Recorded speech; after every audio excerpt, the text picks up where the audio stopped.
So last time we have talked about various analysis. There is one small correction over here that you should not use.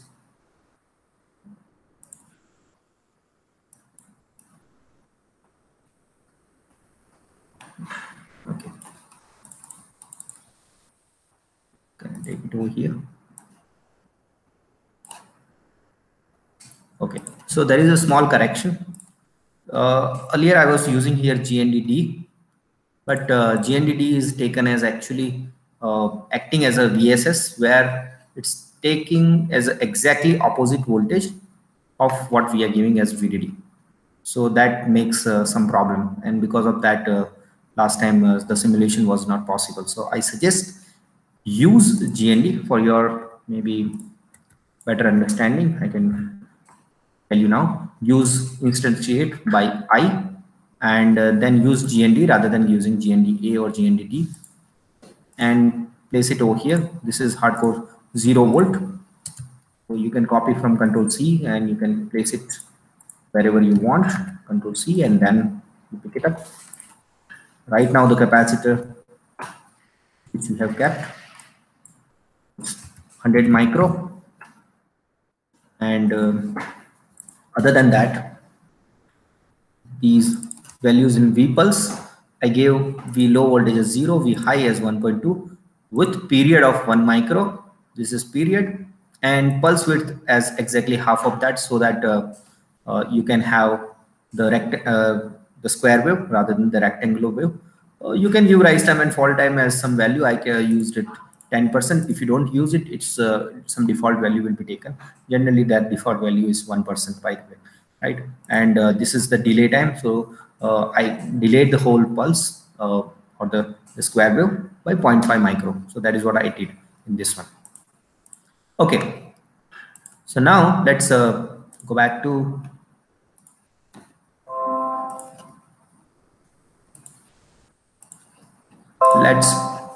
the place where we were, and we can simulate it from the environment.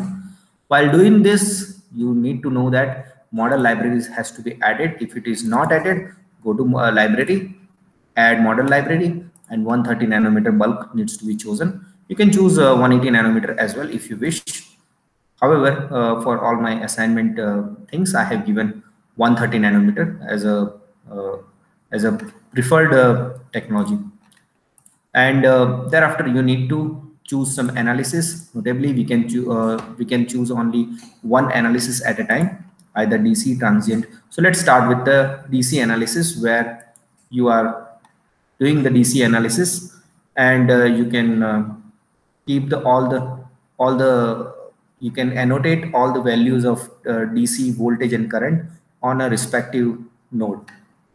But when you are doing this, note that source name has to be given, which is our case is V0, and its value is around 1.2 volts. So at this value, the whole thing will be simulated. And definitely, like if you want to change the temperature, you can change the temperature as I have suggested. Do not touch railtol, appstol, all these accuracy parameters, right? So when you are doing this, you will see that after that you can netlist and run. So you have to have following things: 0 errors and 0 warning in the log file. If it is there, things are pretty fine to us. There is no problem. Now you need to annotate the values of the DC voltage and current. So if this is not checked, then you can't see anything on a screen. However, if you are going to check this transient operating points, you can see that various nodes are there. So here we are expecting that it's 2 volt, and the current given by transit current given by DC current provided by this source as 27.670 nanoampere, and various nodes can be seen as follows. Like this source voltage is equal to 2 volt and 342 point something picoampere of current, whereas this gate voltage is connected to 0 volt because you can see here that initially we are giving 0 volt as a pulse input, and the drains are connected at like 2 volt and 2 volt this side. So output is 2 volt with some microampere of current. Notably, this most of the current is flowing from this capacitor, and the rest of the current is actually from this part of the circuit, right? So this is what we have studied earlier, and this is how it can be seen that whether the transistor is in saturation or not by looking at VGS, VTH, and all these parameters. Now, if you run another one, which is actually the transient one, just to see that how your signal will look like, you can see that you can give the stop time as, so as we know that we have given the full pulse width as 0.5 micro and the period is of 1 micro. If you want to see your output response for, let's say, for 20 cycles, then you should give 20 microampere of 20 microseconds of stop time if you are interested in finding out the 20 cycles. Next step is the maximum sample time which is going to be executed for your output response. So you can choose any number. If you don't choose it, so it will be randomly chosen by the simulator. Options you can give if you want to do anything here, something on top of what default values are happening. I suggest at the beginning there is no need to do anything over here. But however, if you are whenever you're going to be expert, you can add those parameters as required. Now let's make it okay, and let's run the simulation with netlist and run. You can see over here 0 warnings with 0 errors. So that is the most important part. If there is something is happening or something is problem, you need to see that what is going on, right? Here maybe when you are running the simulation, you can see some of the parameters which has been taken from the options menu of the simulation. As you know that start, stop, and all these things has been kept over. Max step, as we have not given any max step, so it has been taken automatically. We have not given the skip DC, so DC has not been skipped over here. And there are reltol, fstol, all these values, as I told you, you are not supposed to touch them because they are related to the accuracy. Temperature wise, the nominal temperature which we are taking is 27 degrees centigrade, and the method to get the conversed output, it has been used trap only method, but you can change the method like Euler or maybe some method which is being used in to find out the solve the differential equations. So all these things are there, and it's using the fast spice, like in the case of our cadence, we are using the Spectre, which is VSync inherently used.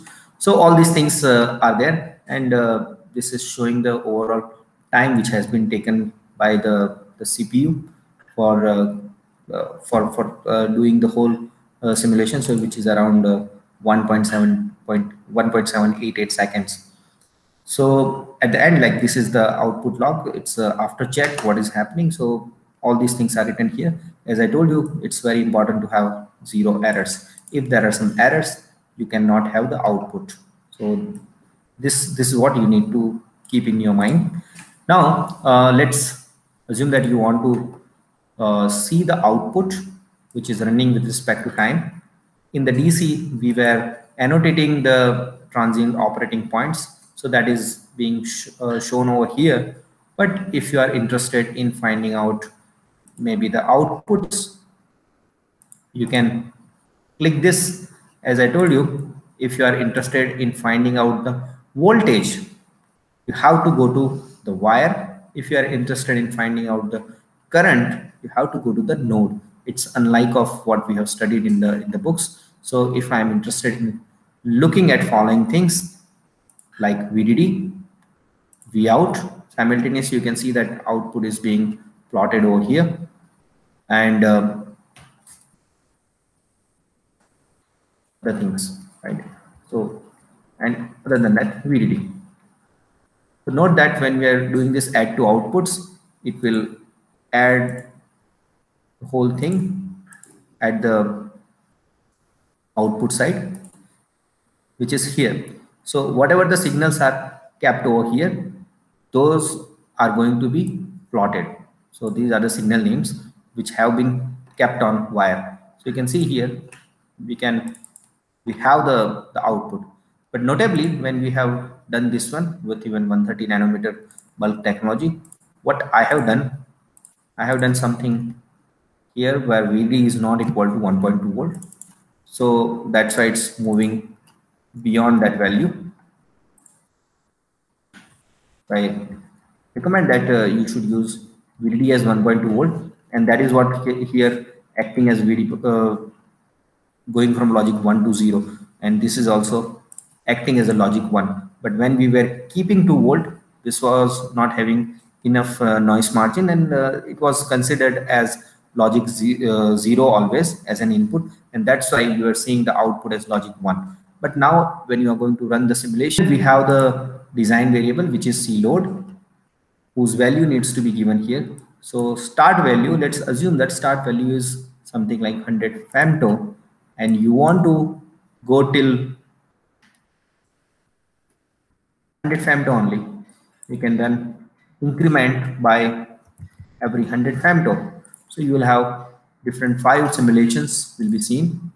So when you run the simulation, you will see that output will be plotted for 5 different values of, or 4 different values of the load. So here you can see that the output is actually, the discharging and charging time is actually changed. Here you can see that for different value of load, as load is increasing, there is increment in charging value, and similarly discharge value is also decreasing. If you want to see the whole thing significantly, maybe you can increase this value by not only by 500 femto. You can start from, let's say,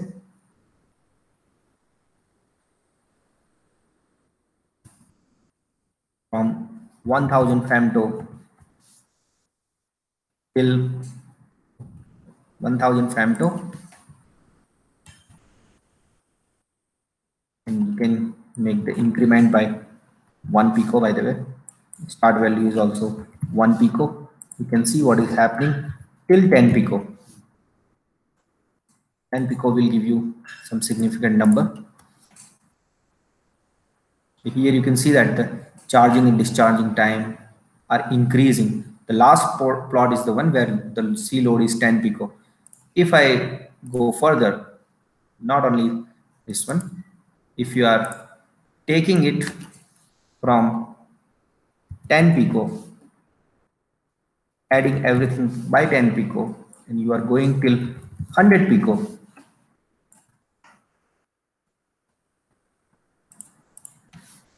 the output now will give you significant reduction in charging and discharging. You see over here, but the time when you are going much beyond that value, which is starting from 100 pico to 1 micro, or maybe let's say 2 micro, and incrementing everything by 200 pico, and giving this value with the fact that my period is 1 micro. So if it is 1 microsecond of period, I'm giving as an input, and if the capacitor is having the time having the value of 2 microfarad, this will not allow to get charge and discharge.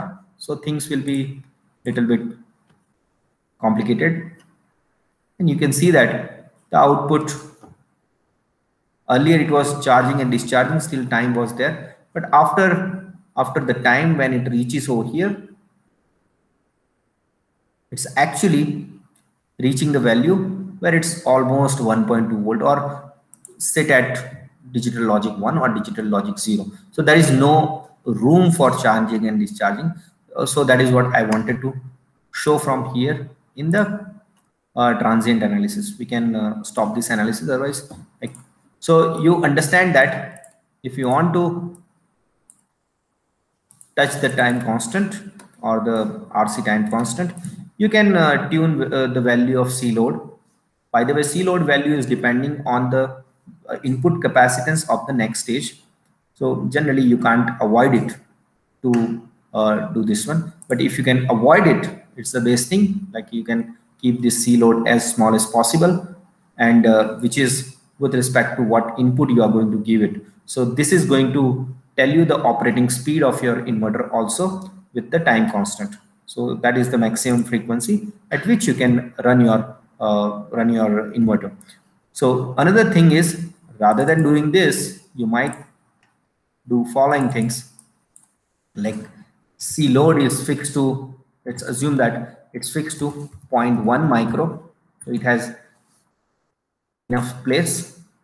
Let's save this and run the simulation. Now this variable was not needed, so I removed it. When you run the simulation for 2 micro, you can see still it's a mistake that I need to change the analysis now because it was parametric. I don't want to give parametric. So stop time is 2 micro. If I run that, you will see that its output is set to 1.2 only. So you can reduce it actually. This is not going to help you. So I can give something like 100 femto. I'm giving 100 femto, then you are going to see the charging and discharging time easily. So you can see here the charging and discharging is happening over here, and it's distinctly, like you can see the digital logic 1 and digital logic 0.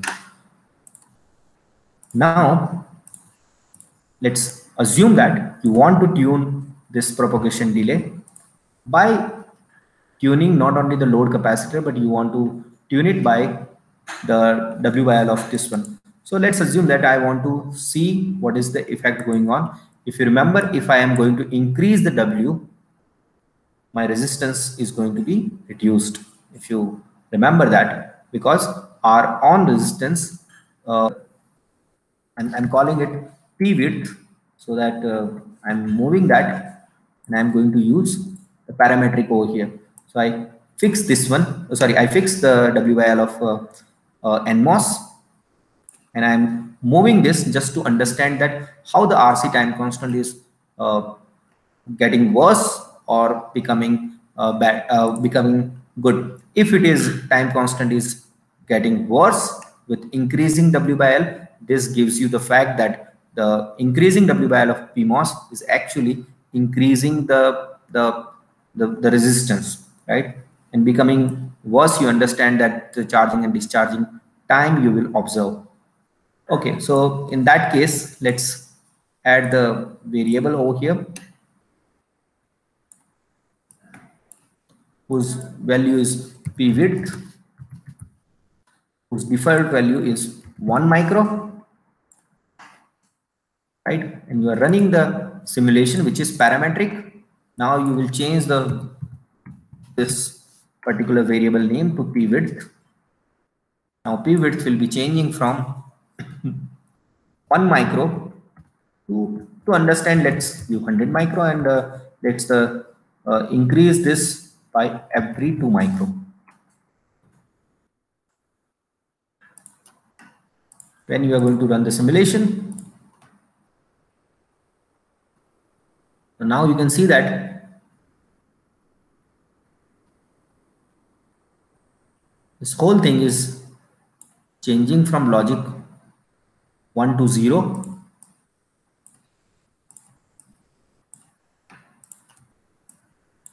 So this things is actually changing when you are doing from logic 0 to 1. And in that time, as you are increasing the W, lot scatter.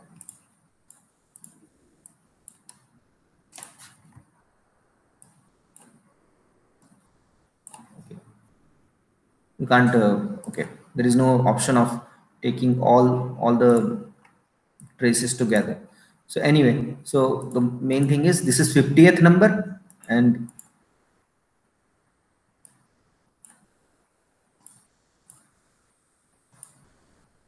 this is the last one, and this is actually the 50th one. This is the first one. First one is over here, and 50th one is over here.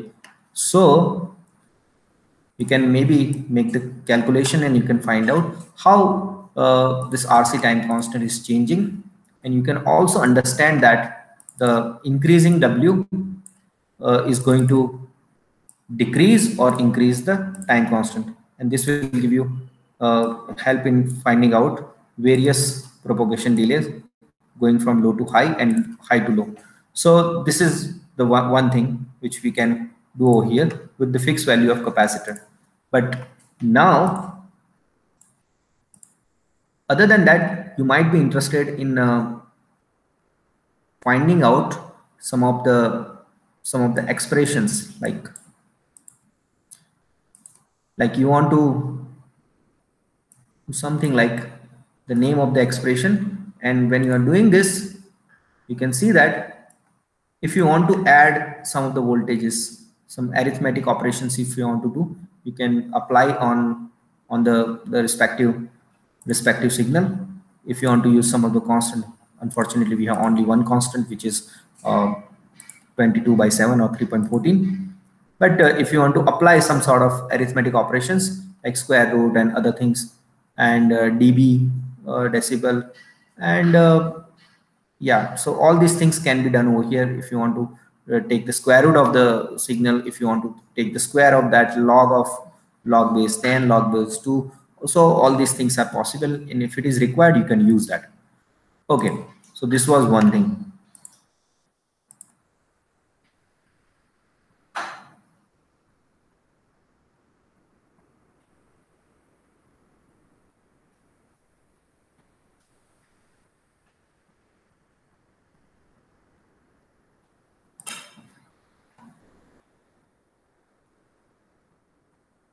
So there are two options to be plotted: select on schematic, and there is one more thing, is select on schematic with differential. So differential means the difference of two terminals, means one terminal with respect to another one which is not ground, then you can use this differential one, right? Now you can see that in this output it's always with respect to time, but you might be interested in different plots, like eye diagram, histogram, Fourier, Lissajous. So in that case, you need to give, like in Lissajous, you need to give the trace A and B with respect to each other, so that you can have the transfer characteristic that is going to be useful